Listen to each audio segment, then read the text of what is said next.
2021. So it disrupted the fuel supply in the United States. So that is one of the attack. So which has happened in 2020-21. And of course in 2020-23, MGM Resorts attack was also happened. That has disrupted all your hotel reservations, hotel bookings, all these things. So all these are some of your recent attacks. And what is the statistics? So how many, as I say, new technology, new vulnerability, and new technique to go for an attack. And how are these cyber attacks appreciated? How are these cyber attacks pursued? So 75K plus attacks, these many number of criminals, cyber criminals, these many number of attacks per day, attacks per hour. So all these are going to be some of your statistics. And what is your cyber threat? So all these are cyber threats. Access to your information, access to your resources, access to your infrastructure. So all these cyber threats, it is an activity that can damage, it is an activity that can steal or compromise your digital systems. All these are some of your cyber threats that can. So what is the impact? What is the impact of all these cyber threats? What is the impact? So it will slow down your computers. So again, there are going to be many attacks that you would have come across. There are so many attacks. Say for example, man in the middle attack, phishing attacks, spam attacks, zero-day attacks, and denial of service attacks, distributed denial of service attacks. And like this, there are going to be so many different types of your attacks that we see in everyday life. So what is your distributed denial of, what is your denial of service attack? So what is your denial of service attack? It is to make the server unavailable. Say for example, with too many, by bombarding the server, by bombarding the system with too many illegitimate requests. Ultimately, my entire system will be corrupted by giving too many requests, so that my server may not be able to manage all the requests. What happens finally? The server becomes unavailable. So that was your denial of service attack. And man in the middle attack. So it seems to be as if we are talking to the legitimate person. So that is not a legitimate person. You are talking to one man in the middle, and you are trying to transfer all your confidential information to some of the person who is in between, who is going to steal your confidential information and who is going to corrupt all your services. And insider threats. So what is an insider threat? So some of your legitimate persons who are claimed to be may become hackers and may steal your confidential information. May get the account details, may get your usernames and passwords, and those can be an insider threat also. So all these are going to be, what is the ultimate aim? That's what I am going to corrupt all the files. I am going to slow down the system. I am going to make the server unavailable. All these are going to be various damages that I am going to cause one legitimate system.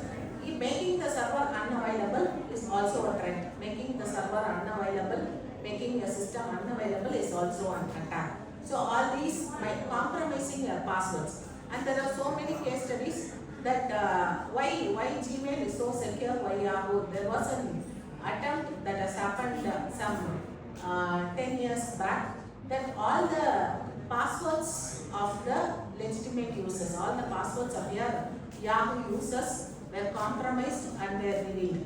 So what happens? My email is no more secure. My email is no more secure, my data is no more secure. So like this, there are going to be various attacks that comes across. And 2K attack, again, that was an attack, ransomware attack, which has demanded money and which has held all the systems without working. So there can be many different types of your cyber threats. And as we categorize, there are going to be different types. One is a virus, it can be a worm, it can be a Trojan horse, it can be a ransomware, it can be a spyware. So all this, one can be self-replicated, one need not want to be self-replicated.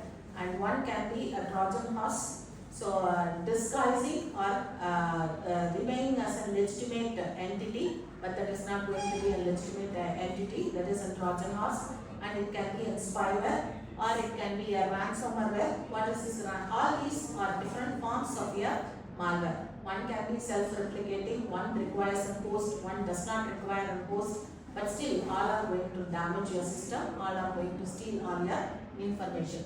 So what is a virus? How do you call it virus? It is a malicious program that attaches itself to legitimate files and spreads when the infected file is executed. It works only when the infected file is executed.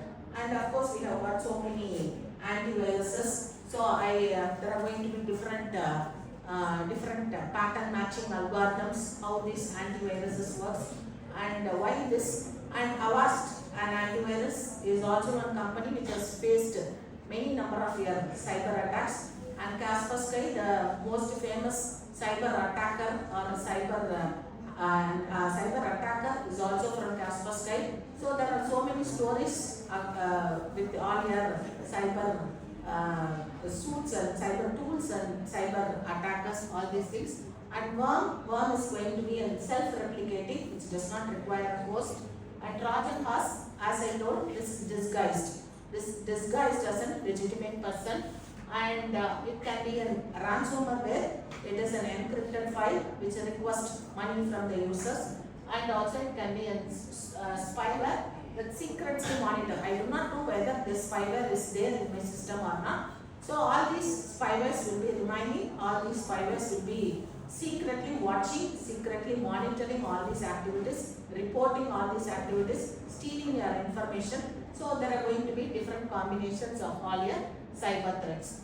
So what is a malware? So if I am browsing, is it going to be, am I visiting all the suspicious websites? Will all the suspicious websites which are not legitimate will steal my information? If I download a software, will it steal my information? If I use any of the resources, if I use a pen drive or if I use any devices, will it steal my information? So what is a malware? How is this malware going to be spread? So if I use any tools, is it going to spread any malware? Is it going to spread any viruses? So there are going to be different combinations. So it can be a silent program which requires a host or which do not require a host also.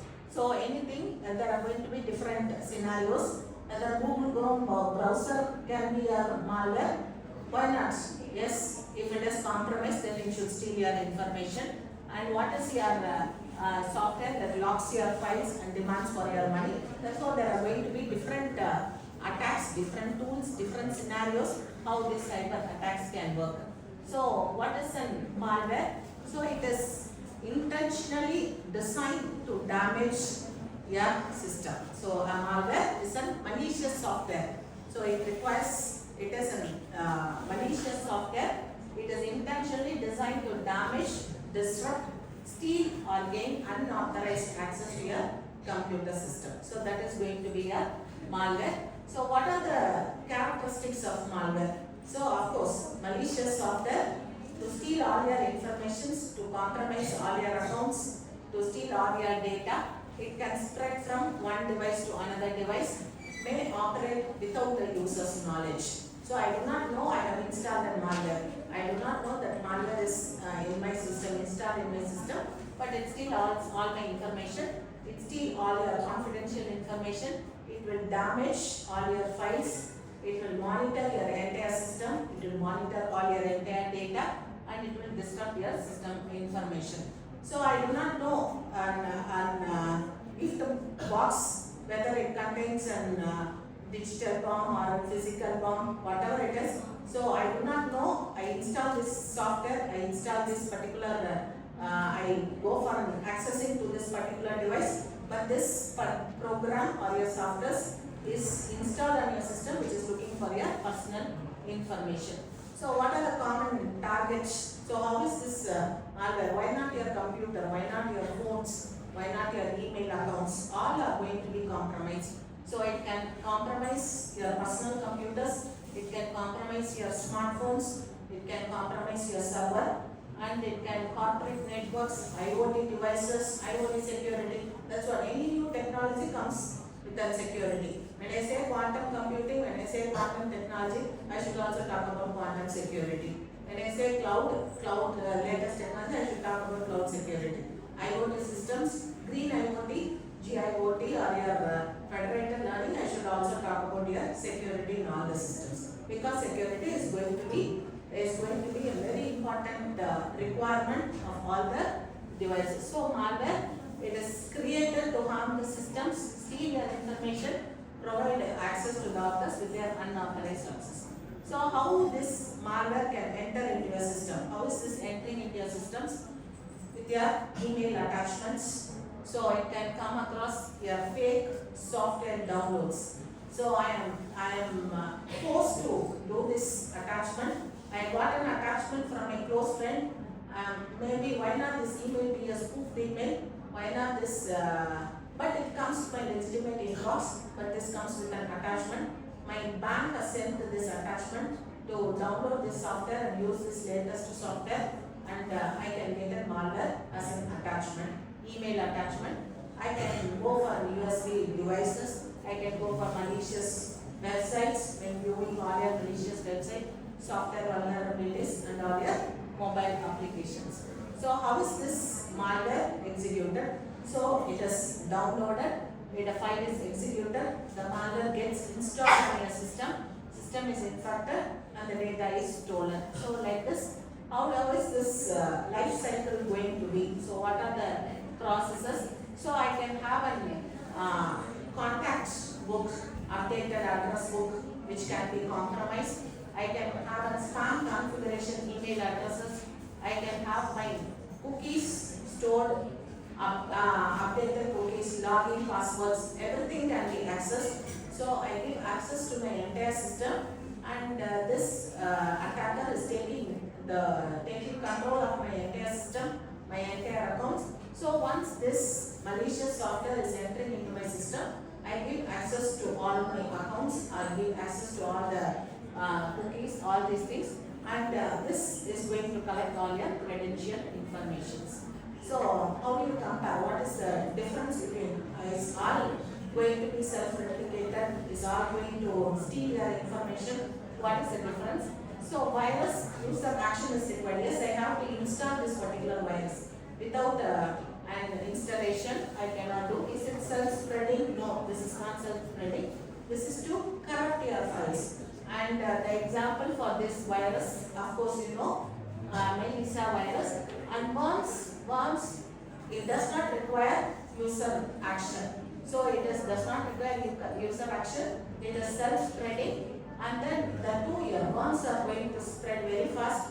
And the best example of your worms is going to be a WannaCry.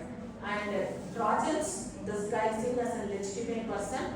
And does it require a user action? Yes, it requires a user action. Is it self-spreading? No. I have to go and fall into the trap. So this is not self-spreading. And this creates your backdoors, all your backdoor entries. And then spyware is a user action required. Yes, the user action is required. It is self-spreading.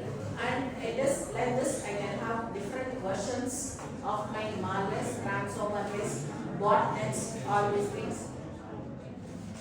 So famous malware case studies. So what are these? And that is what WannaCry that has happened. That has evolved in 2017. It encrypted your system files and demanded for payments. Demanded your Bitcoin payments.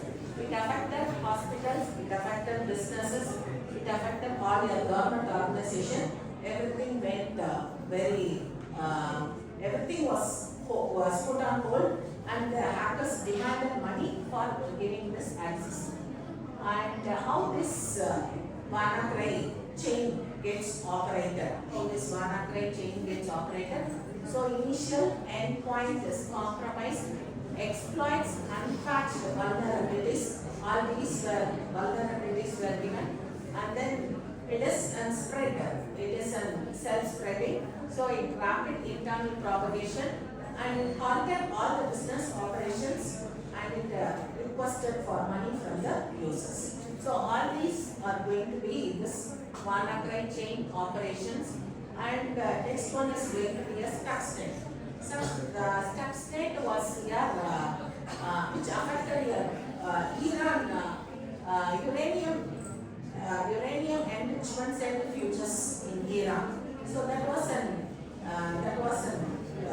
goal set for this Stuxnet, and of course this is a targeted industrial control system. This is an worm, and that's what are going to be the various examples. So WannaCry is a ransomware, whereas here Stuxnet is a worm. Stuxnet is a worm, which is specifically it is designed for an industrial control system. It disrupted uranium enrichment centrifuges in Iran, and so what is this Pegasus software? Pegasus software was the one which affected your phones. So that has silently got downloaded on your phones, and that corrupted all your phone smartphones, and all information were stolen, and this got accesses to your messages, microphones, camera, and your location data. So it is less vulnerable. It can be vulnerable to most sophisticated attacks also. So Stuxnet is an spyware which is working on your mobile phones. So what are the best practices? So how do I avoid all this? How do I overcome all these malwares? So install trusted antivirus software. Which is the best antivirus? So I can say, so I have got Kaspersky, I have got K7, I have got all these softwares. So what are the best trusted antivirus softwares? And keep the operating system and their applications updated. So all should be kept updated, and then to download your software only from the official sites. So there are so many mobile applications. So later I should not say that this has been downloaded from this, but I got this error. So you keep downloading your softwares only from the official sites or your app stores, and then avoid opening suspicious email attachments. So what are this? So this is not in my contact list. This is not in my legitimate sender list. Can I still open this email attachment? So avoid opening all your suspicious email attachments. Do not click unknown links. Avoid email attachments from the unknown senders. Do not click unknown links. Use strong, unique passwords. Your password is strong. Your password can be compromised. Do not use the same password for many number of your sites. So use strong, unique passwords and enable your multi-factor authentication. All banking services go with many different techniques. So one go with an face unlock, one go with an MPIN, one go with an all your banking applications. So why not a face lock can be involved? Why not an mobile PIN? Why not an OTP? With all these, and not only with the one specific techniques, they also go for a different number of CR techniques. So one on the above. So like this, I ensure that my accounts are not compromised, my information is safe. And backup are important, regular data. So backing up all your data is very, very important. And scan USB devices before opening all your files. And then keep your firewall enabled. So keep your antivirus enabled, keep your updated, keep your firewalls enabled, keep all your information safe, and stay informed about the latest cyber threats. Why Stuxnet? Why Pegasus? Why ransomware? Why WannaCry? What is all this going to do for my system? So how am I going to protect your system? So ultimately, with an understanding of a malware. So malware is malicious software designed to harm your systems. Malware can take any forms. Malware can be spread across your emails. It can spread across your downloads, USB drives, and network vulnerabilities. So of course, your malware, each and every malware will have your different objectives, different behaviors. One is to steal your account information, one is to steal your data. So there are going to be different motives or different behaviors, and it is going to cause significant global damage. And this how do I overcome all these things? So it has to have good practices, good security practices, updated tools, etc. And so there are going to be the next thing we'll talk about here, malware analysis. So there are going to be different types of your malware analysis: static analysis, dynamic analysis, and hybrid, combining both your static and your dynamic tools. I can go for static analysis and dynamic analysis. So how do I detect a malware? How do I analyze a particular malware? So what is malware analysis?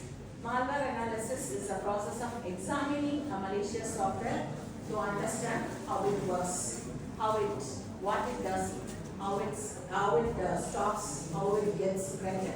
So all sorts of your analysis techniques has to be done, and that is your malware. So all forensic investigations should be made. Why this particular malware? So what is the intention of this particular malware, and how is this going to be spread? So what is the technique that is going to be followed? So all these malware analysis, using a static analysis, using a dynamic analysis, using a hybrid technology, integrated technology, I can adapt either static analysis or dynamic analysis. And then what is this? How is it going to be analyzed? How is it? Only after analyzing the system, I can go for methods to overcome it. Only after analyzing the system, I can say that this has penetrated into my system, this has affected, and this is the motive, and how do I overcome all these things. So identify how malware infects the system, understand the techniques used by the attackers, and discover what information the malware is trying to steal, and develop your antivirus signatures and your detection tools, and then improve your cybersecurity defense. So all these are related.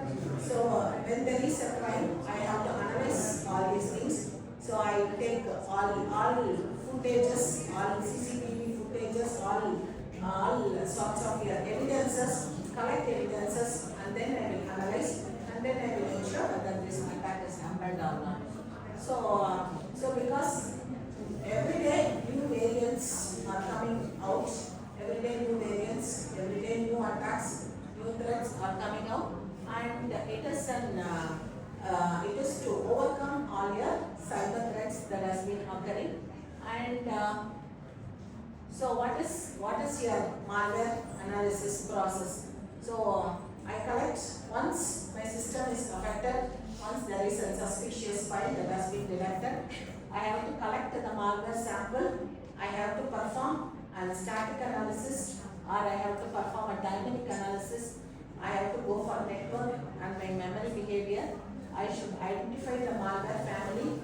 I should identify whether it is a malware or a virus or a worm or what cyber threat it is.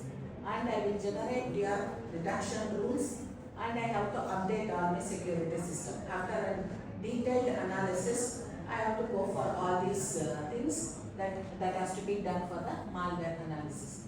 So there are three types of your malware analysis. One is your static analysis, the second one is going to be a dynamic analysis, and the third one is going to be a hybrid analysis. What is static analysis? So on seeing, I do not run the software, I do not open the software, I do not take any patches, or I do not run this or execute this, but examines the malware without running it. So that is going to be a static analysis. Is it executed? It is not executed, and but the risk level is very low. And that is what when I talk about your email classifications or your email spam filtering, there are going to be two methods. One is your content-based filtering methods. The other one is going to be a header based filtering methods.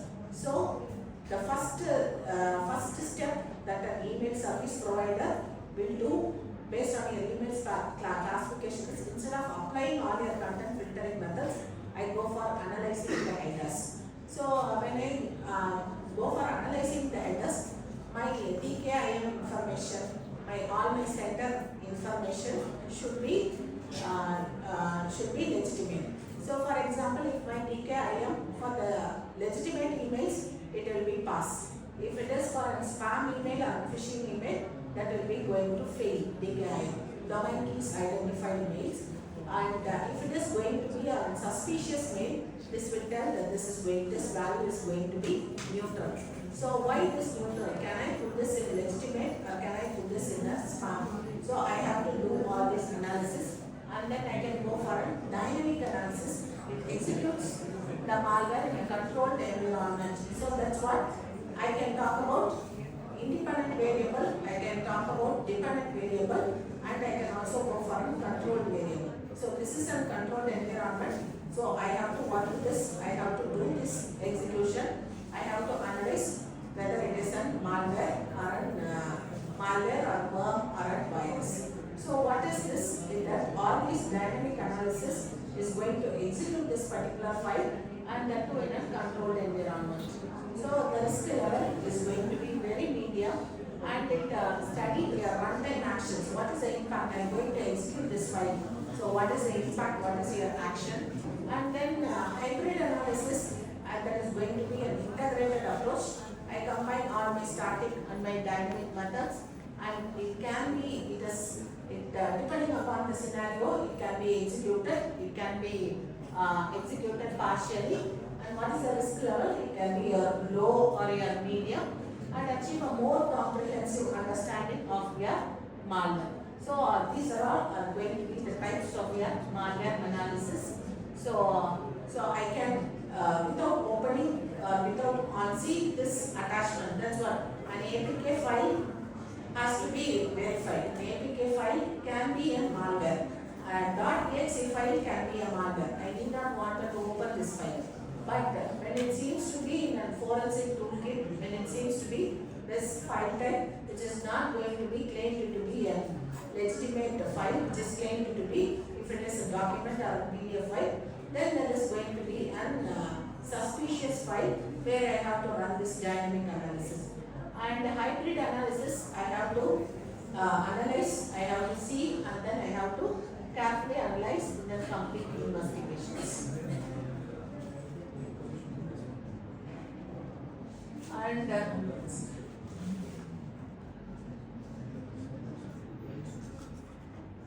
so what is the role of your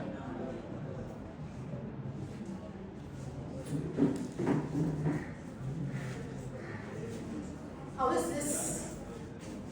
Why for all this cyber analysis, all these security measures, what is the role of your artificial intelligence? What is the role of your machine learning? Or what is the role of your deep learning? Do I require deep learning techniques, or do I require malware analysis in order to go with your static or your dynamic analysis? Do I require a deep learning approach for all these things? So artificial intelligence, is it sufficient? What is the role of your artificial intelligence? And why do you require your artificial intelligence? So there are many techniques with your AI. So of course your Google Maps, everyday life, you would have come across your Siri, you would have come across your Alexa, Google Maps, YouTube.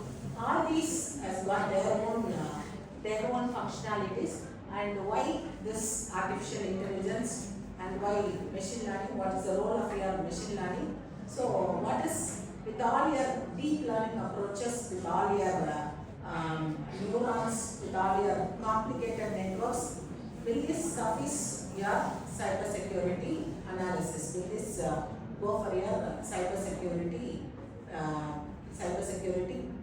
analyzing all your malwares or analyzing all your Stuxnet, all your worms or your viruses. What is the role of this? So what is your machine learning going to do? What is your deep learning with all your neurons, with all your networks, and why this deep learning is an important tool in analyzing all your cyber security. So what is the difference between why to use deep learning, why not ML, why not AI? So what is your complex patterns, complex analysis, algorithms, more detailed learning, more detailed analysis of your neurons. I can go with your deep learning, and of course with your larger data sets. So millions, what are the various data sets that are supported, and what are the various large data sets that I can work on. So artificial intelligence may not help with your larger data sets. I can go with the deep learning approaches in measuring your in analyzing all the when I go for static analysis or your dynamic analysis.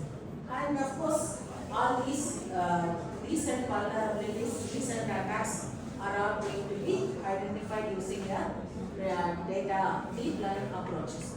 So how is this deep learning going to detect all these cybersecurity attacks? It can, based on their behaviors and patterns. So how is this pattern going to be? How is this behavior of this worms or your viruses going to exploit your system? How are these going to be?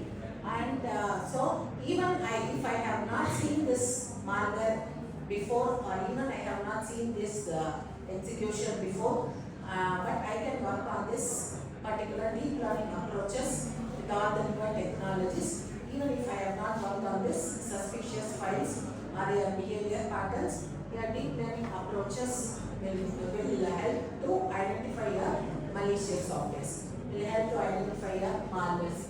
So all your traditional softwares, antivirus softwares may not help to identify your recent cyber attacks.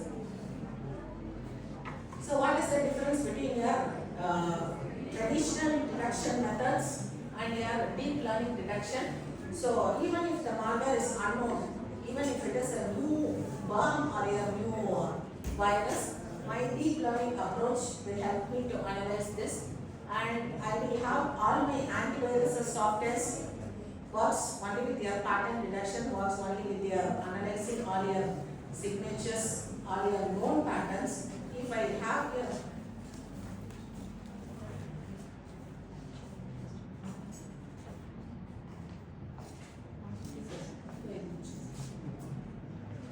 so I have to analyze all the behaviors, and so learning patterns, learning algorithms, neural networks, all these things, and so I can predict. So prediction is very important. So these are all the activities, suspicious activities that have been identified. So why not this can be predicted as an malicious software? Why not this can be predicted as a malware? So that's how there is a difference between the traditional detection approaches and your deep learning detection approaches. And so your deep learning detection approaches are most efficient than that of your traditional approaches. I continue in the afternoon session.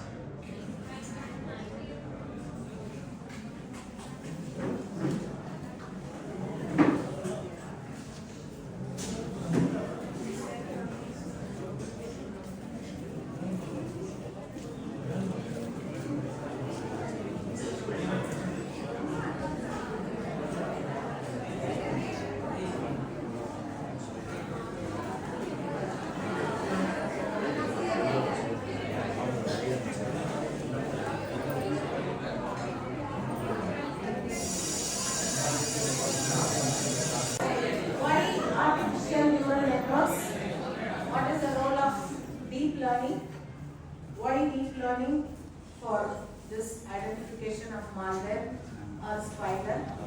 What is its role, and what type of malware analysis we are going to do? Is it going to be a static analysis or dynamic analysis or hybrid analysis? So as we know, so your deep learning, your machine learning, artificial neural networks that mimics your human brain, and that is towards your enhancing your performance or enhancing your processing. So basically artificial neural networks are inspired by the biological learning processes. So as I see that what is the difference between your human brain and your artificial networks. So your neurons process your various information, whereas here you can see your artificial neurons processing your data, and it learns through experience. So your human brain, all human doctors, all human brains, they learn from the experience, whereas your artificial neural networks learns from your data. So I have to work on my past data, I have to work on my current data, and I have to predict what is your future expected output. And it learns through your learning experience, whereas an artificial neural networks, it learns from your data. So it stores your knowledge in your neural connections, whereas this stores your knowledge in your brains. So one is going to make your decisions, the other one is going to predict your output. So all these are some of your differences between your human brain and your artificial neural networks. And so of course we have seen so many applications with your artificial neural networks. So it is basically used in scenarios of image processing, image recognition, face detection, all your biometric authentication, speech recognition, medical diagnosis, fraud detection, spam detection, as well as your malware detection. So one artificial neural networks, how does it works with your spyware, or how does it works with your malware? So what is it going to examine? So the artificial neural networks will examine the file size. What is your file size? What are the number of API calls that a program, that a spyware or a malware is going to attempt? And then what is the network behavior? And also it will talk about all the suspicious permissions, spoofed entities. It will see all your file entropies, and then it will detect whether this particular software or whether this particular file is an authenticated or is a safe or a malicious file. So this is how a structure of an artificial neural network is going to be. So it has got your input layer, it has got its own hidden layers, and this hidden layer is all your neurons or your patterns or that extract your features from your learning data. So why neural networks? Why artificial neural networks? Why deep learning? Because I learn from the extracting your data. And finally, I can have my input neurons, I can have my hidden neurons, and I can also have my output neurons. And finally, there is a connected weight, so that I can identify whether this is a suspicious or a legitimate file.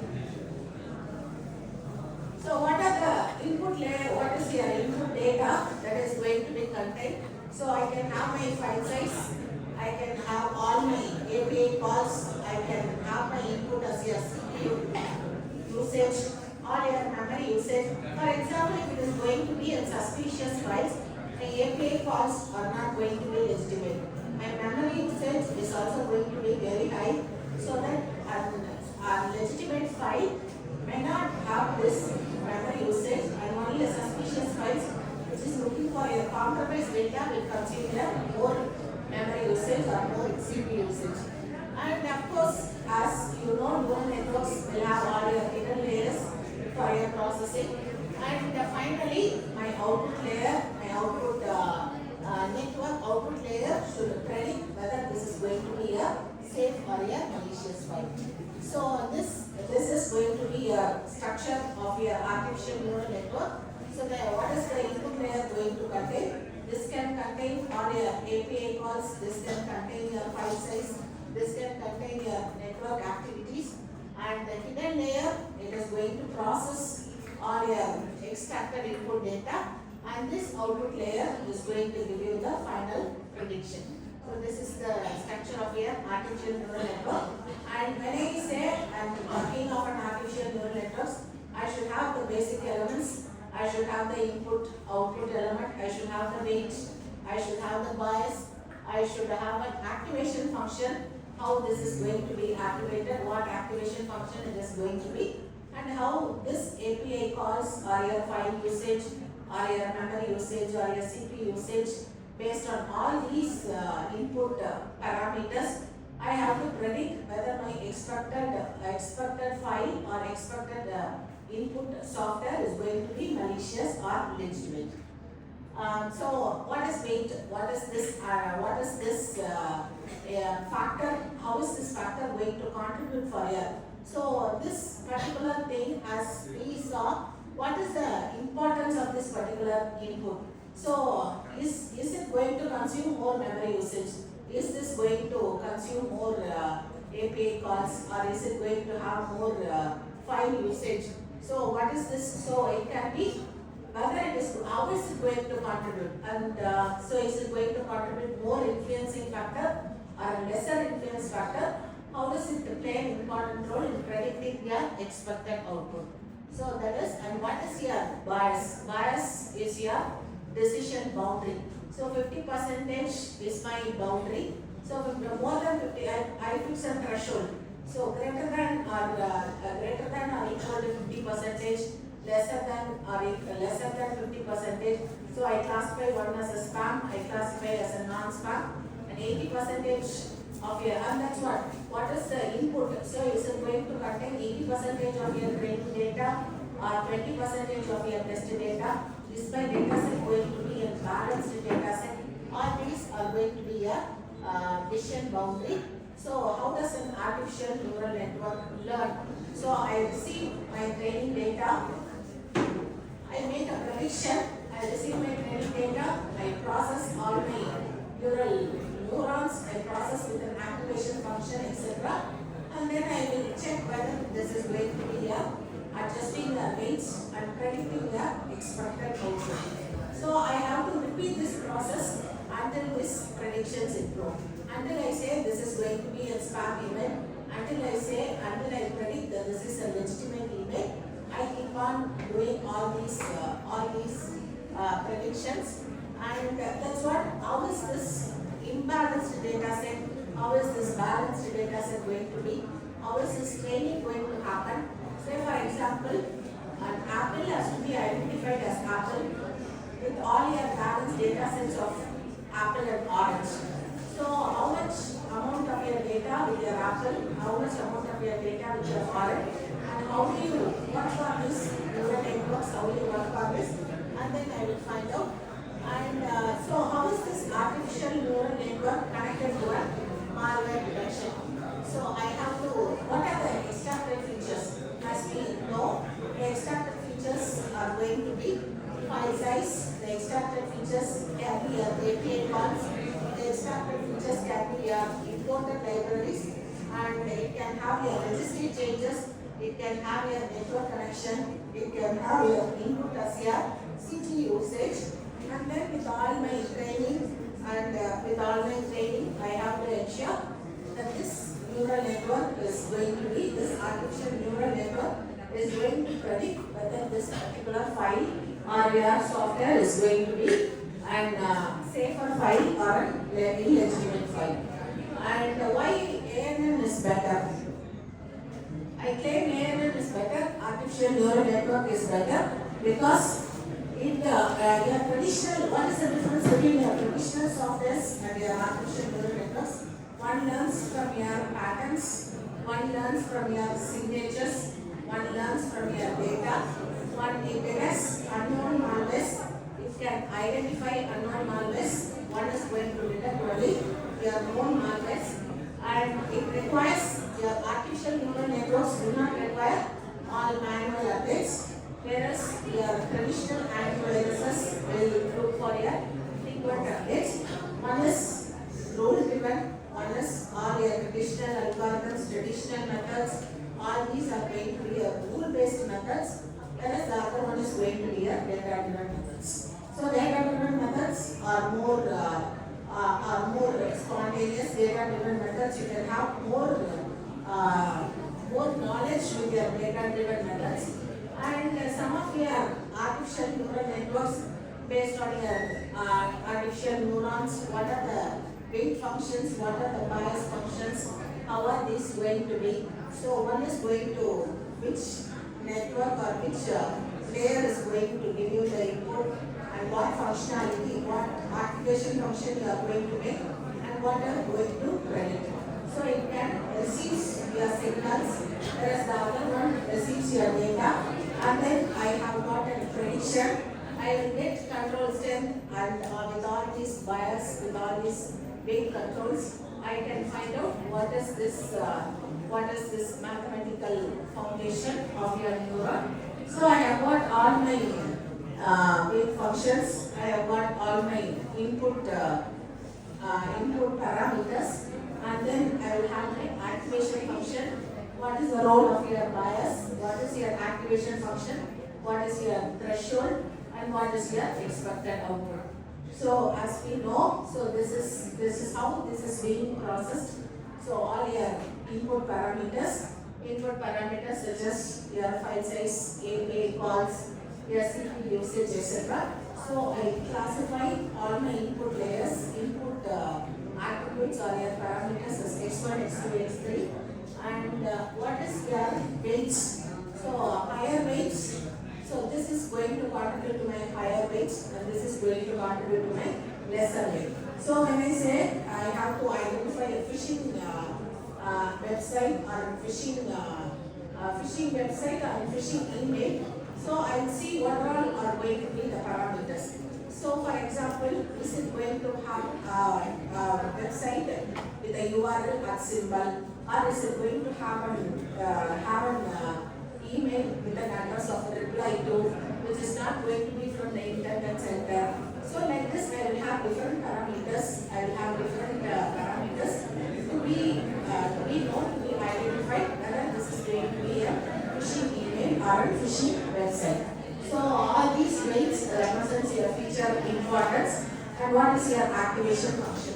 So your activation, how do you calculate your weighted sum? Z is equal to sigma I is equal to 1 to n Wi xi plus ERB. What is B? B is your bias. W is going to be a weight that you are going to assign, and xi are going to be your input parameters such as your API calls, file usage, CPU usage, all your memory usage, all these things. So with this is going to be your artificial neural network functionality. So for example, I can assign all this, and with the help of my W, xi and your B, which has been assumed or which has been taken from your input features, I can go for getting your activation function, and so I can apply any activation function. So I can have a sigmoid function, I can have a time function, I can have any functionality that has to be mentioned, and this particular activation function will help you to whether this particular input RS software is a malicious software or legitimate software. So finally, I generate an output whether this will be safe or not. So why do we have an activation function? So of course, that is the main functionality to identify whether this is going to be a legitimate file or an illegitimate file, whether this particular software is going to be legitimate or illegitimate. So inputs, it can go.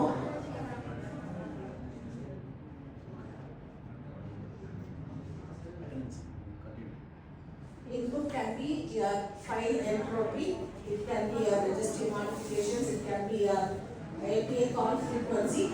So all these can be taken as an input, and there are going to be different functions that can be applied, such as your sigmoid functions. So sigmoid functions, tan functions, and so what is this advantage of using this sigmoid function? So it is interpreted as your probability. So your sigmoid function, the output is interpreted as your probability. So 75% of benign, 75% of your illegitimate, 25% of your malicious, and smooth, and it is going to be differentiable function. And disadvantages, as we know, because of your larger data sets, because of your larger positive or your negative inputs, it can slow your training. So this is going to be the major disadvantage. If I take sigmoid function as your activation function. So other functions, I can also have tan H function. Whereas the input is going to vary from -1 to +1. Again, there is going to be a zero centered output gives you the stronger gradients either to fall between your positive or your negative values, and this is one of your things which can help you to converge faster. And what are the limitations? Again, with your larger positive and your negative inputs, again this function is going to be a disadvantage. And RELU, so this is an activation function with your input layers, with your inner layers, and this is going to be this is also going to be a gradient functionality. And of course the major disadvantage is with your dead neuron problem. So what is this dead neuron problem? When the neuron input is negative, so you cannot say whether it is going to be a positive or a negative output. So this is going to be a disadvantage or this your dead neuron problem. And other function, you can also have softmax functions. So softmax function, so this is majorly used in your multi-class classification. Whereas deducting the percentage of your legitimacy and your illegitimacy.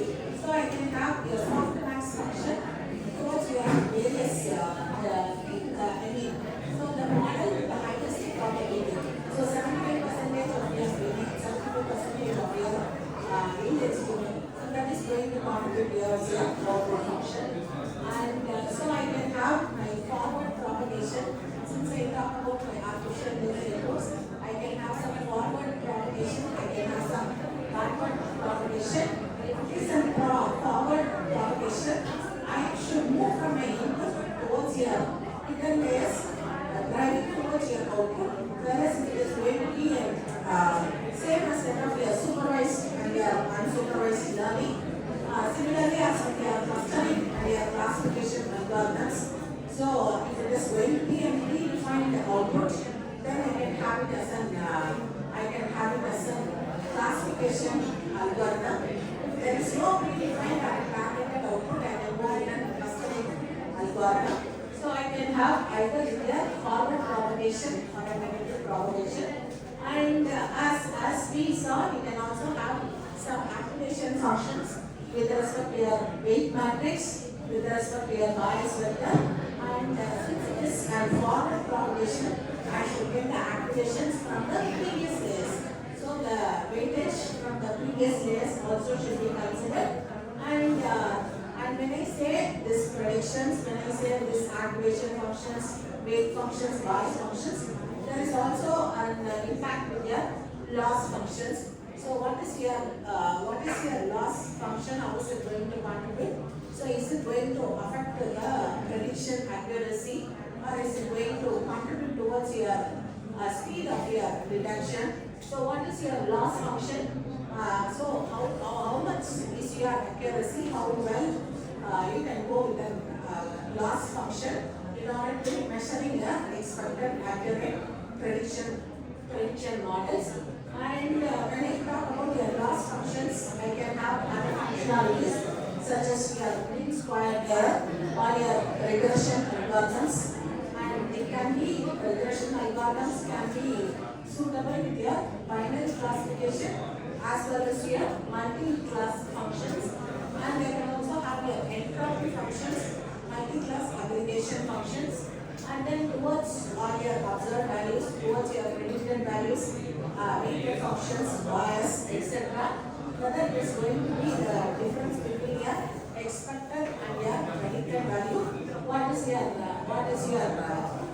expected value and what is your predicted value?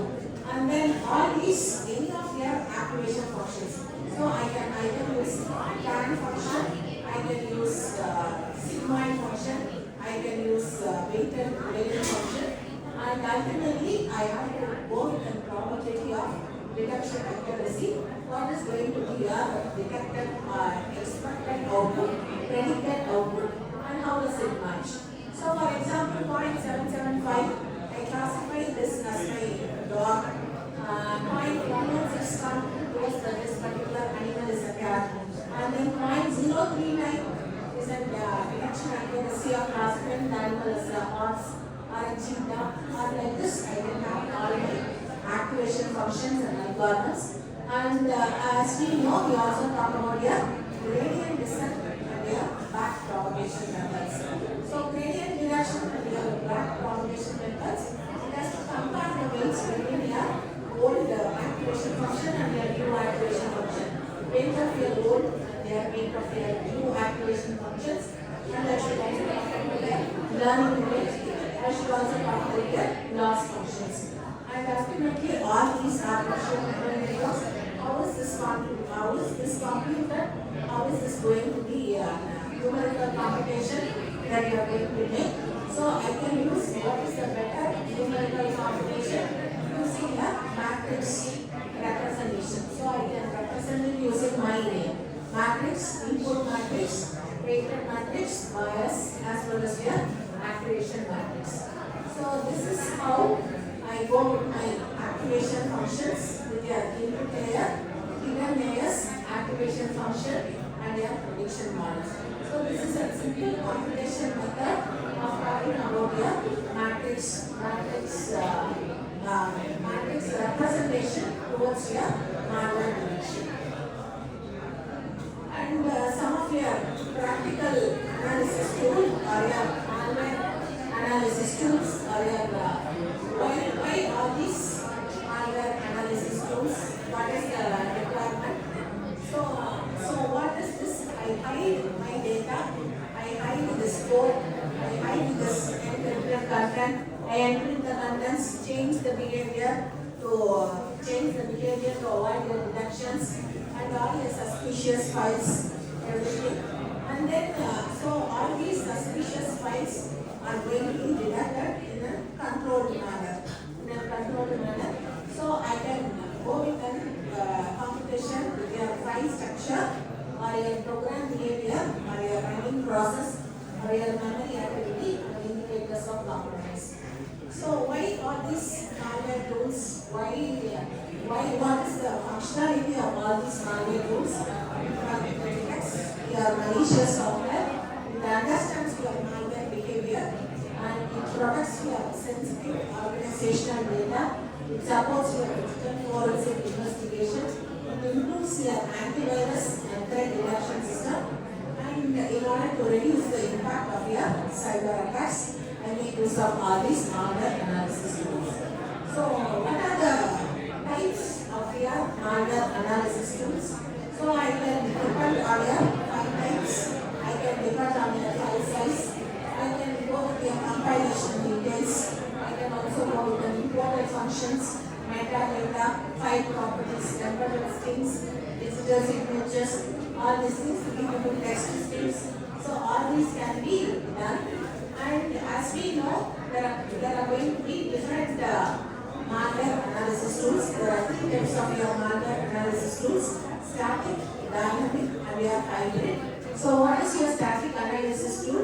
That is done without executing the file, without opening the file or without executing the file. So this is going to be a static analysis tools. Whereas these tools examine a file without executing it. They help the analysis to inspect the file properties, metadata, embedded strings, imported libraries, everything. So what is the type of information? So I can detect your file type based on your file type and your format, file size, compilation details, etc. Whereas if it is going to be a dynamic tool, I have to make the tool to run in a controlled environment, check all the properties and analyze. And it can be run inside a secure environment or an isolated environment. So what are the basic observations that I can make if I run the file, execute the file and see whether it is going to be a malware or an illegitimate file? So it observations, what are the processes that it creates, what are the files it modifies, what are the network communications it is going to make, what are the various registry changes, what are the various memory activities that it is going to do. And there are going to be different tools that are available. One tool, what are the different tools? Basic tools, PE Studio, portable analysis tool, portable executable analysis tool. So this is one PE Studio. This is a static analysis tool. Without executing, without knowing, only seeing the properties of the file, my thing is going to identify whether it is going to be a malware or not. So this PE Studio is a static analysis tool designed to inspect your Windows executable files. So all your Windows executable files are going to be analyzed, and this is one of the tool, PE Studio. And next tool is going to be a virus total reputation based file analysis, virus total. So one is PE, another one is PE Studio portable execution analysis. This is a static analysis tool, and the virus total is going to be based on your reputation based file analysis. So it is going to scan all your files. This is going to scan all your URLs, and this is going to be a cloud-based malware analysis platform. And you can also see some of the other tools called as a Process Explorer. So what is a Process Explorer? So it is going to monitor all your entire operations being present in the Windows tool, and it is a system monitoring tool that provides a detailed information about the processes currently running on the Windows environment. So I analyze the entire tools, I analyze the entire processes that are running on the Windows computer. So what are the observations that I can make?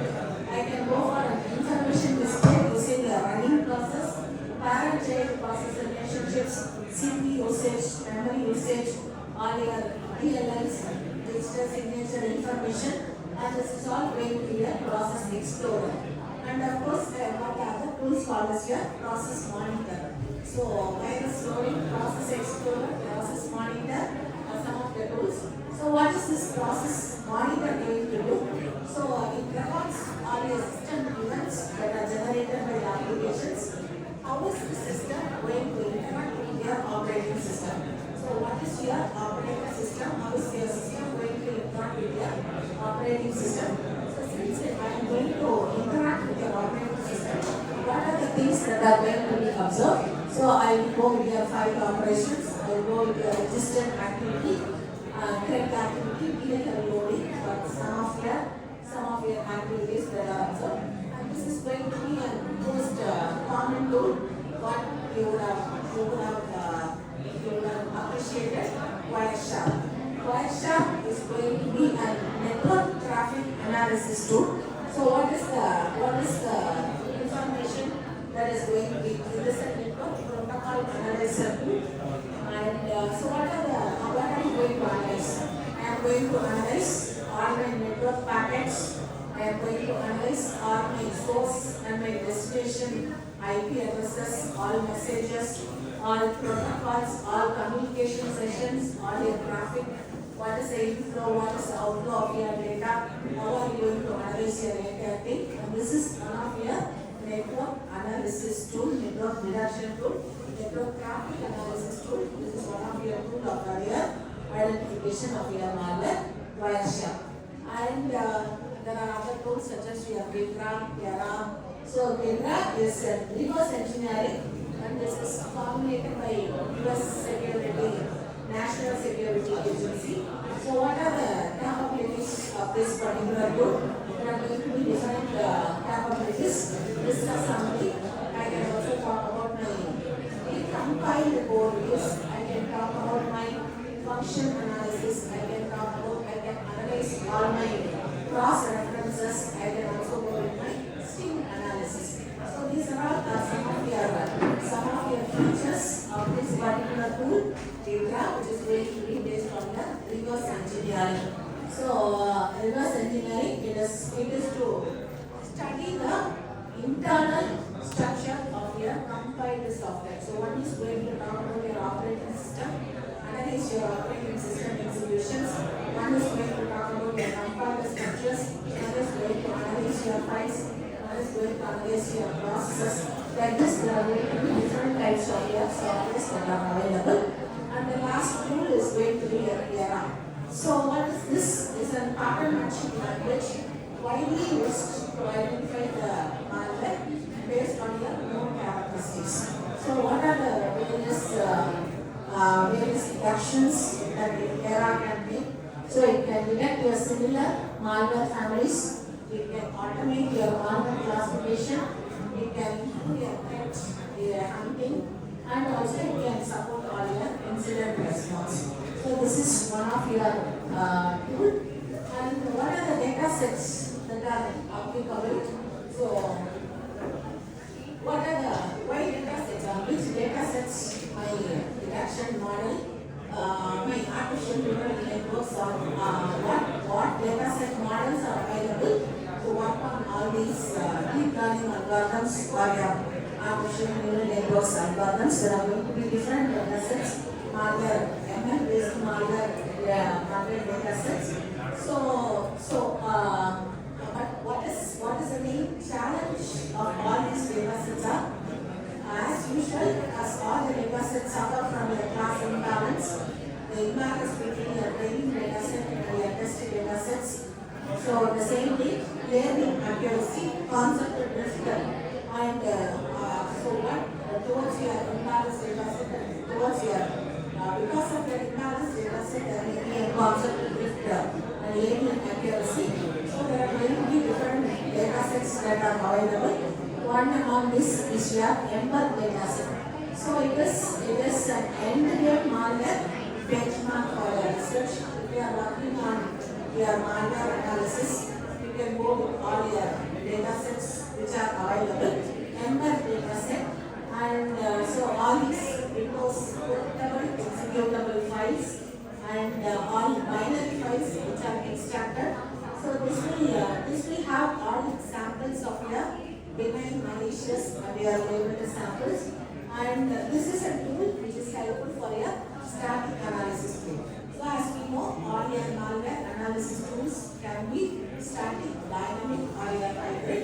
So Ember dataset is going to work on the static analysis tool, and Malin G dataset is going to be, and all your image datasets which are going to work on. So all your malware families, datasets, images that are extracted from your different malware families can be used, and since it is an image, so I can use technologies such as your convolution neural network technologies, and for your visual classifications, this data set will be much better. And of course, we also have a Microsoft malware classification challenge data set as the WCAPL, and this data set is going to have samples of various samples across your temp files as well as your ASM files, and so it is one of your Microsoft data sets, and most commonly used data set which we all use maybe CIC data set, CIC. So CIC is your Canadian Institute for Cybersecurity, and this is the data set which has been developed by them, and this is also available, and this has got various samples covering all your different types of your applications such as your DOS, DDoS, botnet, web attacks. So all sorts of your traffic data sets which are helpful for these interactions can be used, and this is also one among the common most popular data sets which are available.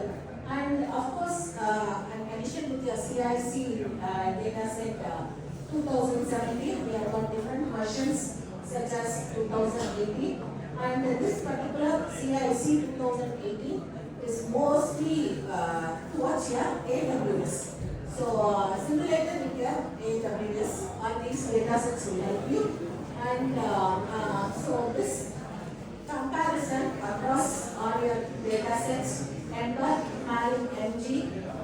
malware, virus share, virus total intelligence. So what is your technology that can be used? Is it going to be your machine learning or CNN or your dynamic analysis or your static analysis, dynamic analysis tools? All these can be what is your labeling, what is your initial data sets? Is it going to talk about your visual data sets or your file headers, or is it going to talk about your ASM files? All these can be identified. And what is this static features? So when I say some of your data sets are very particular about your static features. So what are the static features? So I can have your file structures, I can have your code, I can have your metadata, and I can also have all your program executable headers, import files, byte sequences. So all these can be your static features. What are the dynamic features? The dynamic file analysis tools. Apart from your analysis itself, I will have your features as static and dynamic. So what are the static features? I can have static features which are not going to be changed. Say for example, my email scan classification, my static analysis only with the header. So headers cannot be changed. My content can be stored, my content can be changed, but my static features are going to be file structures, codes, field structures, imports, byte sequences, all these things. So this is a static analysis tool, static file features. So all these static file features will have the pros of having a lower overhead and large scale scanning, etc. So these are all suitable for your static analysis tools. When I say about dynamic features, dynamic tools, I mean all my call sequences, API call sequences are going to be dynamic. My file registry modifications processes are going to be dynamic. So when I talk about my dynamic analysis tools, you should also consider all my dynamic features also. And API calls, how is this API calls going to be helpful for your malware analysis? So what are the malicious patterns of your API calls? For example, create remote thread, virtual allocation, write process memory, internet open URL. As we said, these are all our phishing features. These are all going to be spam features. I classify some of your API calls. What are the possible malicious API calls? And of course, I can also talk about my opcode sequences, whether it is going to be malicious or legitimate. And when I talk about my opcode sequences, I should talk about all my engram modeling techniques and other opcode sequences families, how this is being detected.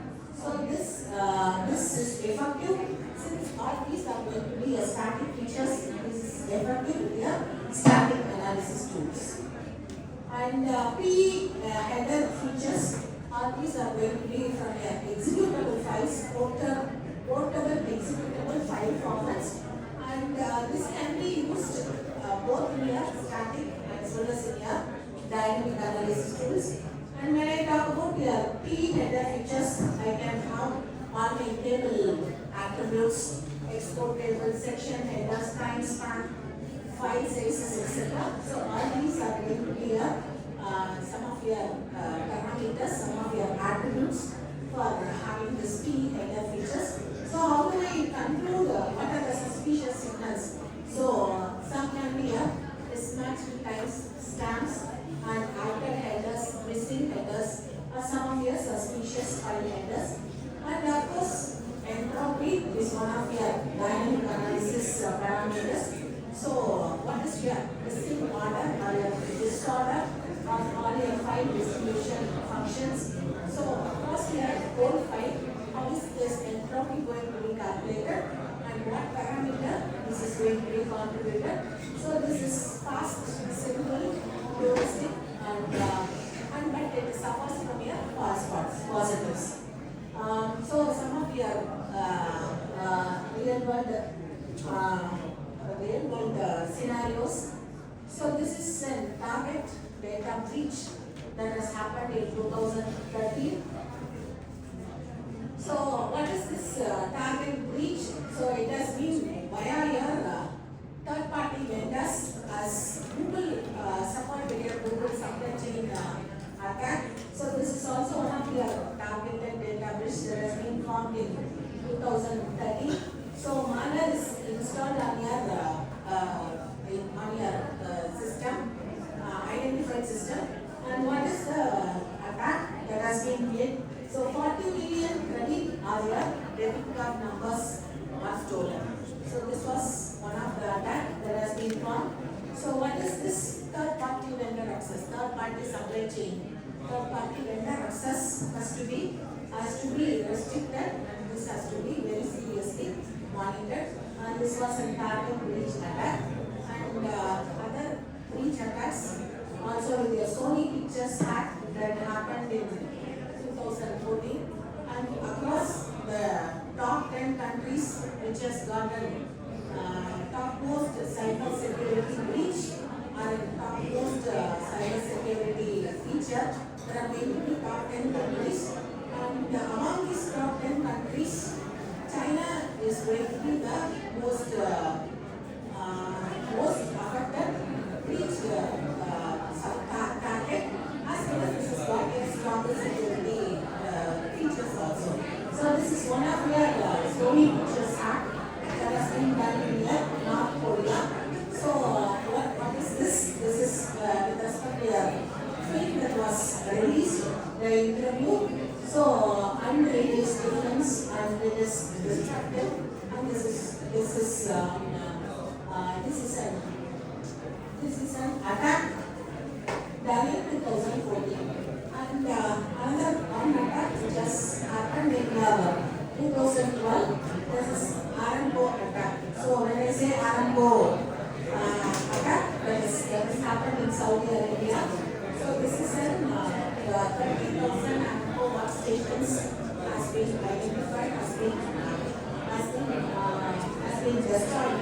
All these workstation data has been destroyed, and so this has been replaced with another data. This has been replaced with enriched data, and this is an wiper malware attack. And of course, I also have the Equifax data breach that has been detected around Apache State Districts vulnerability that has happened in the 2017. So SSN numbers are revealed, all your PAN card numbers are revealed, all your birth dates, addresses were exposed. So this is one of the attack that has happened. So this was happened in 2017, and 2019. This is with your data breach of AWS. So almost 100 million plus customer records were revealed. And this also requires all your IT security and all your other features. And as we know, this is going to be a Ukraine attack, power grid attack. So which directly caused a power outage. So this is a target towards your Ukrainian utilities. And so this is a power attack, power outage that has happened. And nearly millions of people with power shutdowns are done, and their industrial control systems was affected, and all these are towards your Ukraine power grid attack that happened in 2016. And your data breach, so all your cloud infrastructure admin tools were attacked, and this is happened in 2022. And across your comparisons of all your various tools that has happened, which year it has happened, and what is your attack, and what is your impact of this. So this can be your number of people that has been affected, what is your impact of your attack, and what are going to be your compromised entities, compromised credentials, all these things. And finally, we come to your performance evaluation modules. So what are all these performance evaluation going to be? So as we know, this is going to be a confusion matrix, true positive, true negative, false positive, here false negative. So false positive are more dangerous than your true positive or your true negative. So that has to be. So how do you categorize with respect to your malware detection? So true positive is a malware is detected correctly. So true negative is a malware. Legitimate file or unsuspicious file is categorized negatively or it is benign and is made benign correctly. Whereas your false positive are more dangerous. Malicious file is categorized as a legitimate file, that is more dangerous. And false negative is the malware itself is missed. Again, that is also going to be a serious category. So all these with all these confusion matrix, I have to go for measuring online performance. And as we know, how do you calculate your accuracy, how do you calculate your recall, how do you calculate your precision, all these with your confusion matrix parameters, true positive, true negative. So this is your accuracy is measured using your true positive and your true negative which has been measured. And ultimately, I expect for higher accuracy, always when true positive is classified as true positive and true negative is classified as true negative. So this should be more accurate. But what is the challenging feature here? That is only because of the imbalanced data set. That is going to be the imbalanced data set. So if 99% of your files are benign, so I should, if 99% are going to be malicious, my system should identify 99% is going to be malicious. If 1% is going to be legitimate, my system should not say 99% is legitimate and 1% is malicious. That is, I should have the clear boundary of measuring my true positive and my true negative. So that is your accuracy. And so how do you measure your precision? So precision is of all the flags as your files, flag as your malware, how many are actually malware? So I have wrongly classified it as malware. And out of this wrongly classified malware, how many are going to be your malware? So higher precisions may give fewer false alarms also. This is also one metric that I have to measure. So it is important when false positives are costly. So all these are going to be blocking legitimate because my false positives are going to be very, very high. And a patient who has been identified as a COVID patient should be very correctly classified because the wrong classification may lead to a wrong medication. And so why all these factors, true positive, true negative, false positive, false negative are very important. So false positives are always costly, and because we may lose the accuracy, we may lose the precision. So what is the recall? Recall is also called as your sensitivity or your true positive rate. So this is your recall is going to be a true positive rate. So TP divided by your TP plus your false negatives. So how many out of all these malwares that we have identified, how many did you classify it as malware? Is it a correct identification? So false negative, that is a missing malware is more dangerous than a malware which has not been correctly classified. So it is a missing malware is always catastrophic. A missing malware false negative is always catastrophic. So high recall means flagging more benign files as suspicious. So all these are going to be various parameters what I have to look into. Accuracy should be high, sensitivity, all your recall, all your precision. So what is this cybersecurity? Why this? Because of your improved number of your attacks, improved number of your cybersecurity vulnerabilities. malware is the most common damage threat. Malware remains one of the most damaging threats. And why this traditional signature-based algorithms will be helpful? All these signature-based algorithms are traditional algorithms will be helpful. Why should I require artificial neural network?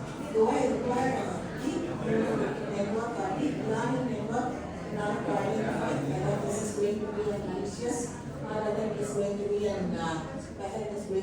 legitimate file? And what are the weight functions? What are they going to contribute? What are they going to have in artificial neural networks? What are the parameters that are going to be contributed? So I can have data connections playing an important role. I have biases playing an important role. I have activation functions playing an important role towards whether it is going to be a supervised or unsupervised learning, whether it is towards your forward propagation or your backward propagation, whether it is going to be with your loss calculations. All these are going to be very importantly analyzed. And as we know, as we saw, there are various other analysis tools such as Studio, Virus Total, Process Explorer, Process Monitor, Wireshark, Indra, Era are going to be various tools that are available. And as we saw, there are going to be various data sets also are available, such as here Ember, Mali MG, Microsoft CIC IDS data sets for 2015, 2016, 17, 18, AWS, all these things.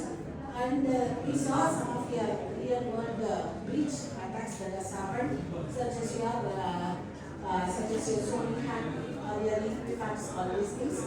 And finally, coming to the conclusions, cyber attacks are most prevailing. So cyber attacks are prevailing. Cyber attackers are